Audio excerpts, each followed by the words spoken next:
오늘 성탄주일 맞이할 성탄절 맞이해서 성탄절 감사 예배를 하나님 앞에 드리고 있는데요. 사실 요즘에는 성탄절의 분위기를 느끼기도 어렵고 또 심지어는 기독교 국가라고 일컬어졌던 미국에서도 성탄 메리 크리스마스라는 말보다는 다른 말을 비슷한 말을 써서 성탄이라는 의미를 좀 희석시키려고 하는 시도도 있었고 또 중국에서도 성탄절에 관한 모든 일체의 상징이나 행사를 금지시켰고 법으로 또 그런 것들에 대해서 탄압하고 핍박하는 국가들이 아직도 많이 있지요.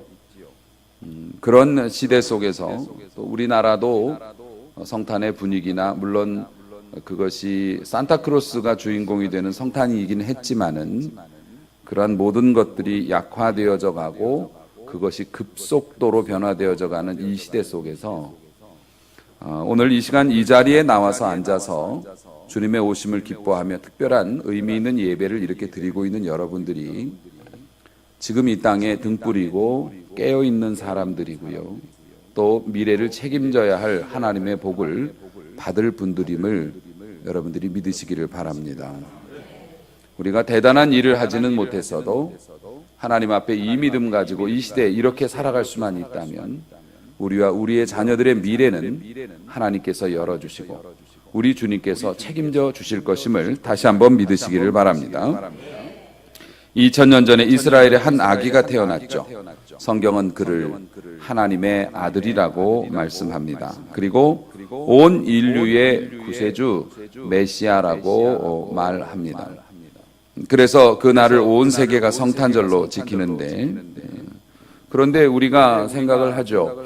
정말 하나님의 아들 구세주가 맞는가라는 사실 그 생각은 유대인들이 먼저 했어요. 그래서 내가 하나님의 아들이고 세상을 구원하러 온 자라고 예수님이 밝히 말씀하셔도 보고 아닌 것 같은데 또 생각해보고 아닌 것 같은데 왜냐하면 예수님의 생김새나 예수님이 입으신 옷이나 예수님이 하고 다니는 그러한 일들에서 뭔가 있기는 한 것 같은데 우리들이 원하는 스타일의 구원자는 아니었던 거죠.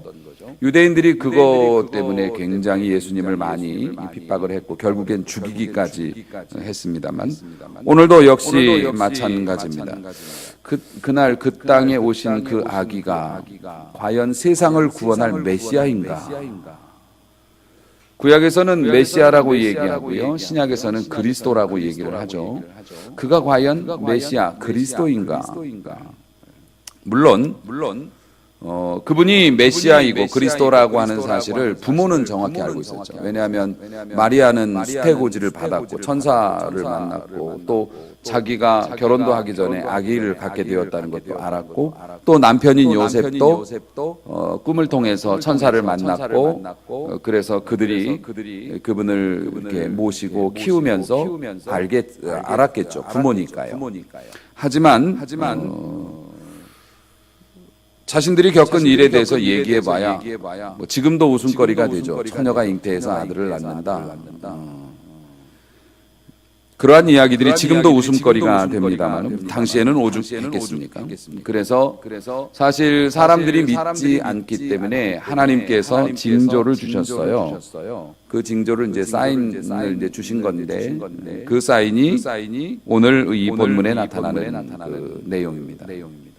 하나님께서 이 아기가 지금 너희들이 생각해서 왕궁이나 어디 위대한 어떤 사람의 집에서가 아니라 이렇게 초라한 공간에서 태어났음에도 불구하고 이분이 메시아로 성장할 것이다 라고 하는 것을 입증하기 위해서 사인을 보내주셨는데 그것 중에 하나가 누가복음 2장 12절 말씀에 이렇게 되어 있어요.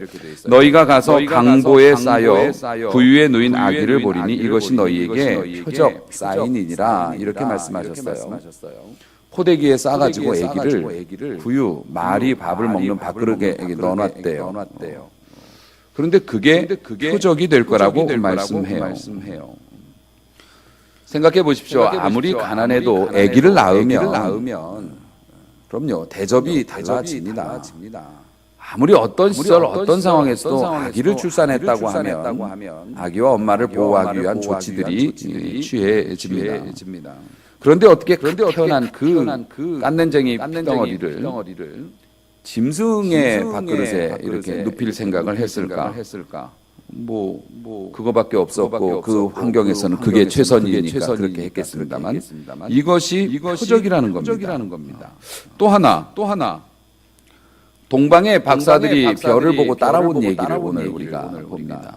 헤롯 대왕을 만나고 이런 이야기를 우리가 봤습니다만은 이 동방의 박사들이라고 하는 사람이 페르시아 제국이나 아니면 바벨론 제국 그 시절에 후예들로서 지금의 아라비아 지역에 있었던 과학자들이었어요. 그 별을 보고 별자리를 연구하고 또 온갖 기록들을 분석하고 그렇게 해서 자기네 나라의 미래에 있을 일들이나 혹은 이 사람들의 그 권위가 세서 차기 대권 후보를 지정하는 일까지도 관여를 했을 정도로 별을 연구하고 온갖 학문을 다 쌓은 그러한 학자들이었는데요. 이 사람들이 그 별자리를 연구하던 중에 이상한 기록과 또 그 별의 움직임을 발견한 거죠. 일단 별의 움직임을 보았고 기록들을 뒤져서 그것이 저기 이스라엘 나라의 그 민족의 예언되어져 있는 메시아의 출현의 징조라고 하는 것을 공부 많이 한 사람들이 발견을 해낸 겁니다. 그러면은 이 사람들이 어떻게 굉장히 멀리 떨어져 있는데요. 다른 나라의 조그만 나라에서 일어난 그것도 지금 당시에는 로마의 지배가 되어서 살고 있었던 진짜 작은 나라였거든요. 그 나라에서 수천 년 전에 예언되어진 일들을 어떻게 이 사람들이 알았을까? 하나님께서 이스라엘 나라를 벌 주시고 심판하실 때 이 사람들을 포로로 잡혀가게 한 곳이 그 땅이에요. 이 사람들이 포로로 끌려가가지고 거기에서 신앙생활하고 자기들끼리 공동체 생활을 하면서 남긴 기록들이 있어요. 그 사람들이 보았던 문서가 있고요. 그게 뭡니까? 모세오경. 또 이사야나 다른 선지자들이 예언한 예언서들 그런 것들을 그들이 가지고 있었고 그들이 거기서 유통을 시켰던 거죠. 그렇기 때문에 그 지역에 이스라엘의 역사와 미래에 대한 기록이 남아 있었고 별자리를 연구하던 사람들이 천체 물리법칙에 어긋나게 움직이는 별을 보고 이상한 징조를 느껴서 그것과 이제 대조를 해서 짐작을 한 거죠. 뭔가 이 세상에 큰 일이 벌어지고 있다. 그것이 하나님께서 그 보여주신 징조였어요. 하늘의 별. 어떻게 아기가 짐승의 구유에 누워 있는 게 징조가 될까요? 저는 항상 그 생각을 할 때마다 하나님 앞에 은혜를 받습니다. 여러분 천국에 가는 것에 대해서 우리는 많은 관심을 가지고 구원에 관한 이야기를 합니다만은요. 예수 그리스도의 십자가로 말미암아서 구원의 은혜를 누린 혜택본 십자가의 공로를 의지해서 천국 간 1호 교인이 누군지 아세요? 네, 오른편에 있는 강도였어요. 십자가의 구원 그 대업을 이루실 때 1호 손님이 왕도 아니었고 귀족도 아니었고 목회자도 아니었고요. 선과 덕을 쌓은 사람도 아니었고 세상에서 얼마나 흉악한 죄를 지었는지 예수님 빼고 십자가 형벌은 너무 잔인해서 로마의 시민권을 가진 자들은 로마 시민권에 대한 모욕이라고 해서 십자가 형벌을 면제해줬고 그랬을 정도로 그러니까 오죽 죄를 많이 지으면 그런데 매달렸겠느냐 말이죠. 그래서 예수님을 십자가에 매달려 모욕 주려고 그런 사람들 양쪽에 가운데다 예수님 세운 게 다 이게 비슷하다라고 예수님을 비하하는 의도였거든요. 예수님의 십자가로 말미암아서 제일 첫 번 구원받은 사람이 제일 죄 많고 흉악한 강도였고요. 저는 그런 것들을 예수님이 말구유에 아무리 가난해도 애기 낳아서 거기다가는 안 놓일 텐데. 그런데 거기에 놓일 수밖에 없는 형편이었어요. 이게 뭡니까? 예수님께서 이 세상에 오셔서 보여주신 그 의도가 뭐냐면은 이보다 더 가난한 사람이 있는가? 이보다 더 흉악한 사람이 있는가? 나는 이렇게 가난한 자 속에서 태어났고 이렇게 흉악한 자를 십자가의 공로로 천국으로 보냈는데 천국 못 갈 사람이 어디 있겠으며 돈이 없다고 구원 못 받는 거 아니다. 돈 없어도 나는 너희를 사랑하고 연약해도 난 너희를 사랑하고 그래서 아기로 가장 가난한 자로 또 가장 흉악한 자를 천국으로 보내시면서 예수님의 구원의 범위를 말씀해 주신 거죠. 할렐루야. 그 하나님께서 우리에게 보여주신 사랑의 징조였고 그리고 어느 누구도 거절할 수 없이 하늘의 별의 움직임과 또 그 예수님께서 태어나시던 장면을 천년 전에 정확히 묘사해 주심으로 그래서 동방의 박사들이 아무것도 모르고 헤롯에게 가서 그 사람이 나쁜 사람인지도 모르고 실례합니다만 왕이 나셨다는데 헤롯은 자기 가족이라도 정권 유지하는데 반대가 되면 죽였던 사람이에요. 그런데 왕이 났다고 하니까 내가 왕인데 그러면서 헤롯이 놀래가지고 박사들을 시켜서 기록을 뒤져봐라. 어디에서 왕이 난다고 돼 있냐? 그 기록이 있었어요. 유대 땅 베들레헴이온이 선지자가 그렇게 기록을 해놓은 게 있습니다. 이렇게 설명을 해주거든요. 우리 하나님께서 이 땅에 그 아기가 메시아라고 하는 것을 입증하기 위해서 수천 년 전부터 고대 기록으로부터 시작해서 하늘의 징조로부터 누구도 부정할 수 없이 그렇게 우리들에게 가르치셨다는 겁니다. 사랑하는 성도 여러분, 그래서 그 별은 동방의 박사들을 예수님께로 인도하는 별이었고 하나님의 계시 방법이었는데요. 오늘은 그 별이 있을까요? 없을까요? 없습니다. 가끔 내가 그 별이라고 하는 인간이 있긴 하지만 별이 있지는 않습니다. 그 별은 한 번 나타나고 사라진 특별한 별이었죠. 뭐 요즘 애들은 드론이라고 그거 아닙니다. 별이에요. 하나님께서 보여주신 별이라고요. 그러면은 이 땅에 우리들을 예수께로 인도하는 별이 우리도 이제 인도되어져 간 사람들이잖아요. 우리들을 인도하는 별은 또 뭘 별이 있어야 우리도 인도받아 갈 텐데. 우리가 무슨 근거로 예수를 믿으며 이곳이 하나님의 성전이라고 우리 공동체가 하나님께서 사랑하시는 거룩한 공동체라고 어떻게 안심하고 여기를 다닐 수 있을까요? 우리는 어떻게 안심하고 예수를 믿을 수 있을까? 우리의 마음을 인도하는 별은 무엇일까? 지금 이제 물리적인 별은 없어졌어요. 우리의 마음을 인도하는 오늘날 별은 하나님의 말씀입니다. 하나님의 말씀이에요. 그 말씀대로 그 말씀이 우리에게 가르쳐 주시면 불리하던 위험하던 안전하던 그 말씀을 따라갑니다. 동방의 박사들이 별을 따라가는데 그 별이 도로로 움직였을 리는 없을 것 같아요. 그렇죠? 별은 하늘에 있으니까 그냥 가죠, 새처럼. 그러면 동방의 박사들은 가다가 절벽이 있으면 돌아서 가야 되고 강이 있으면 또 건너가야 하고 이런 식으로 따라왔을 겁니다.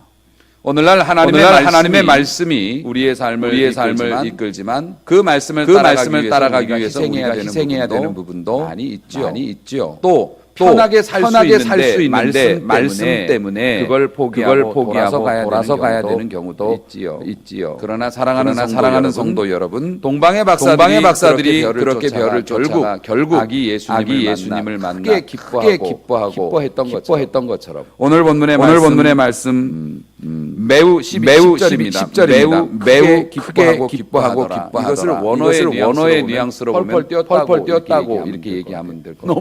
너무 기뻐가지고 사랑하는 성도 여러분, 그래서 오늘 우리도 하나님의 하나님의 뜻을 따라서 고되고 힘들지만 비효율적으로 보이지만 성실하게 말씀을 따라가는 자는 크게 뛰며 기뻐하는 날을 반드시 보게 될 줄로 믿으시기를 바랍니다.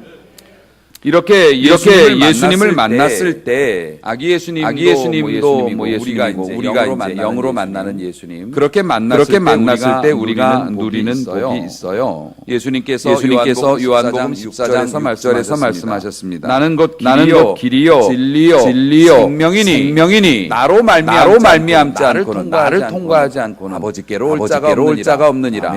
아멘.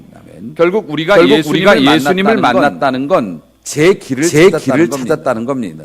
올바른 길을 찾았다는 겁니다. 은혜와 안식으로 가는 행복으로 가는 영원한 구원 그리고 아버지의 집으로 가는 제 길을 샀다는 뜻이 되겠죠. 그래서 그 길 끝에는 누가 계십니까? 우리 예수님이 계시는 겁니다. 그 길을 우리가 올라서 이게 구원의 길이라고 얘기하고요. 또 이 동방의 박사들이 우리도 마찬가지입니다만은 별을 따라가면서 승리의 체험을 합니다. 헤롯이 거짓말했어요.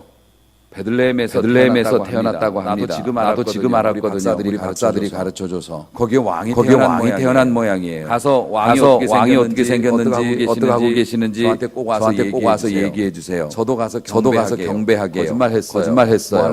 뭐 하려고 그랬습니까? 죽이려고. 없애버리려고. 그런데 동방의 박사들이 어떻게 합니까? 꿈에 지시를 받습니다. 꿈의 지시를 받고 헤롯에게 협조를 하지 않고 그냥 몰래 가버렸어요. 헤롯이 그 아이를 특정할 수 없으니 2살 미만의 그 지역에 있는 모든 아이를 태어난 때를 계산해서 다 죽이는 잔혹한 일을 벌였습니다만. 사랑하는 성도 여러분, 우리가 별의 인도를 받으면 말씀의 인도를 받으면 예수님과 동행하는 삶을 살면 우리의 삶에서 승리의 경험이 굉장히 많아지는 것을 여러분이 믿으시기를 바랍니다. 그것이 꼭 전쟁에서의 승리나 시험에서의 승리만이 있는 것은 아니에요. 감정에서의 승리도 있고요. 지혜에서의 승리도 있고요. 죄의 유혹에서의 승리도 있고요. 할렐루야. 사랑하는 성도 여러분, 주님을 따르고 주님을 섬기는 길이 그냥 고단한 길만은 아니에요. 의미 있고 보람되고 그리고 결정적인 순간에 승리할 수 있는 그 능력을 받는 귀한 길임을 여러분이 믿어야 할 것입니다. 여호와는 나의 목자시니 라고 말씀하시죠. 그리고 내가 부족함이 없다라고 고백하듯이 예수님이 우리의 목자가 되어주시니 부족함이 없죠. 승리할 수 있게 도와주시니까요. 하지만 우리가 잊지 말아야 할 것이 동방의 박사들이 그 별을 보고서 그렇게 정말 집착에 가까울 정도로 그렇게 주목하면서 별을 보고 거기까지 쫓아왔는데 별이 동방의 박사들한테만 보였던 건 아닐 거 아닙니까? 별이 하늘에 있는데 말이죠. 그런 신기한 기억이 있었습니다. 예전에 제가 뉴올리언즈에 잠깐 간 적이 있었는데 그때 막 홍수 피해로 폐허가 된 집들이 있었고 그런데 하늘에서 글자가 써져 있는 거예요. God is love라고.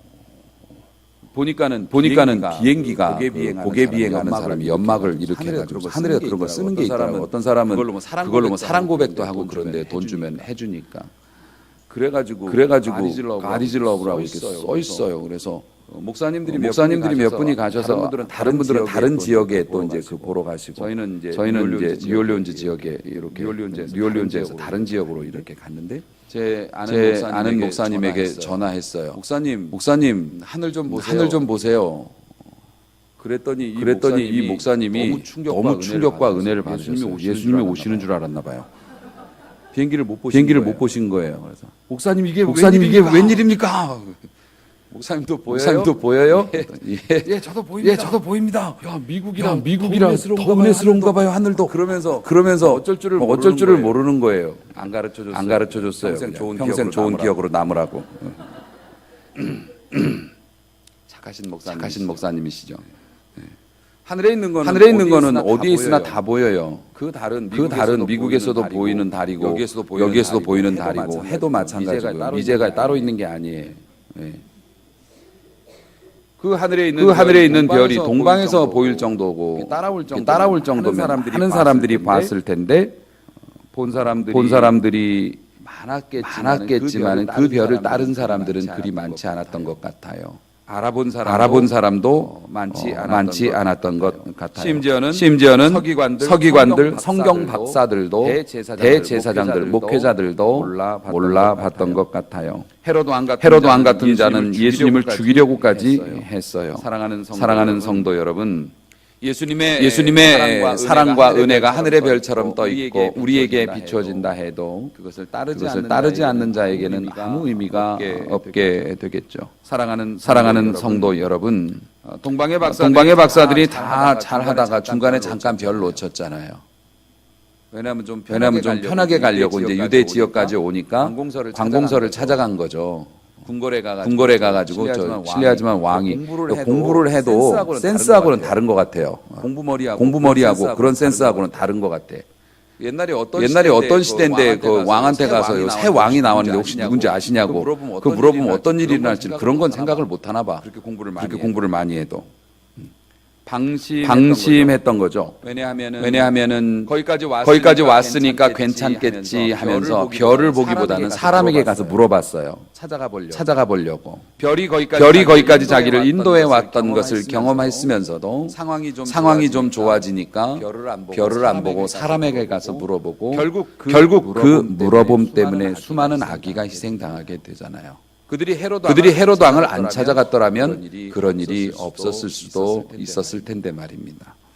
사랑하는 성도 여러분, 이 동방의 박사뿐만 아니라 베드로 같은 경우에도 예수님을 그렇게 사랑했고 예수님에 대한 추후의 의심도 없고 주는 그리스도시고 살아계신 하나님의 아들이라고 고백을 했지만 자기가 자기의 귀를 의심할 정도로 나는 저 사람을 몰라요.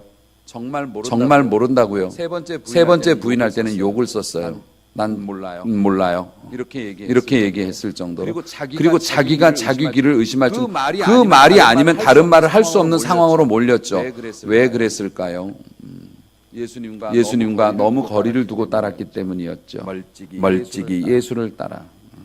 오늘 우리도 주님의 별의 인도를 받아요. 말씀의 인도를 받아요. 성령의 인도를 받습니다만은 동방의 박사처럼 베드로처럼 우리가 잠시 방심하고 교만하고 느슨해지는 순간 우리가 내가 뱉은 말인가 의심할 정도로 믿음 없는 말들을 하게 될 수도 있겠고 나의 선택인가 혹은 심지어는 이것이 분명히 하나님의 기뻐하시는 일이 아님을 알면서도 거기에서 손을 떼지 못하는 상황이 올 수도 있음을 우리가 이 성탄 동방의 박사들의 모습을 보면서 또 깨달아야 할 줄로 압니다. 사랑하는 성도 여러분, 오늘 동방 박사들이 본 성탄의 별은 없지만은 그보다 더 좋은 별, 그보다 더 밝은 별, 하나님의 말씀이 우리에게 있고 그 말씀만 주신 게 아니라 그 말씀을 들을 때 감동이 되도록 우리의 마음에 심어놓으신 성령의 은혜가 있고 할렐루야. 얼마나 감사한 시절입니까? 모쪼록 우리도 별을 따라가는 사람들입니다.